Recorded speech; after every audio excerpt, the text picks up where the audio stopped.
संध्याकाळची वेळ आहे बघा, किती छान पाऊस पडायला लागले मस्त. का पवन चक्क्या पण मस्त फिरायला लागल्यात, डोंगर पाऊस पण पडायला लागले. मग काहीतरी चांगलं खाऊ वाटलं तर पावसात मग काय आपली फ्लावर बटाटा चवाडीची शेंग घेतली. ही बागेतलीच आहे माझ्या, मी बागेमध्ये लावल्या. तुम्ही बघितलं असेल मागच्या व्हिडिओमध्ये. पाणी घालून यायला थोडं असं बॉईल करायला ठेवून देऊया. तोपर्यंत कांदा टमॅटो 2 मिरची लसूण आलं घेऊन सन्या छान असंच बारीक चिरून घ्यायचं. भाजू पण शकते, भाजून पण आपण टाकू शकतो, काय नसते. मी असंच टाकते बिन भाजता असंच. आणि हे सगळं कांदा टमॅटो मिरची आलं लसूण टाकल्याच्यानंतर थोडे यातच शेंगदाणे टाकायचे. आपण शेंगदाणे टाकल्याने कसं ग्रेव्ही छान बनते मस्त अशी. मग ह्याच्यात पाणी घालून थोडं फिरून घ्यायचं. फिरून झाल्याच्यानंतर बघा पेस्ट आपलं तयार झालं आहे छान. कढईत ठेवूया आता आपण, तोपर्यंत ते बॉईल होते. कढई छान आपल्याला तेवढं पाहिजे तेल तेवढं टाकू शकताय.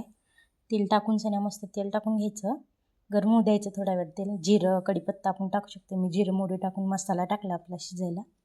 हो का, आता आपला मसाला शिजला. याच्यात आपण आता मसाले टाकून घेऊया. हळद मीठ चटणी गरम मसाला धने पावडर आपल्याला काय पाहिजे ते टाकू शकतोय. मस्तपैकी त्याला हलवून घ्यायचं. हलवून घेतलं आहे आता मी मस्त.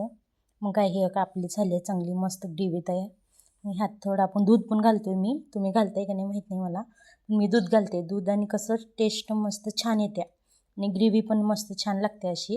हो का, मी दूध घातले. आता दूध घातल्यावर बघा याचं कलर थोडा चेंज होते छान, पण टेस्ट भारी लागते त्याचं. मग ही आपली भाजी तयार झाली बघा, चमचमीत छान अशी झणझणीत. ट्राय करून बघा नक्कीच, लय भारी वाटते. तोवरच पीठ मळून घेतले वहिनीने. पुऱ्या तळायला घेऊया पटकन आता. का पुऱ्या छान अशा पुऱ्या आपण तळून घेऊया. गरम गरम पुऱ्या झाल्या आपल्या. चालू आहे आपल्या पुऱ्या आता तळून घेऊया पटपट पटपट. तोपर्यंतच माऊली आल्या बघा. माऊलीला आता आमच्या रुद्राला भूक लागली जोरात पुऱ्या बघून. हिला आपण जेवायला देऊन या. हे रुद्राला आता आम्ही जेवायला दिले. का पुरी आणि भाजी खायला लागल्या छान. काय मग आमची लाईटसुद्धा गेली आहे का. लाईट गेल्यावर काय आम्ही कॅन्डल लाईट डिनरच केलं म्हणायचं आता.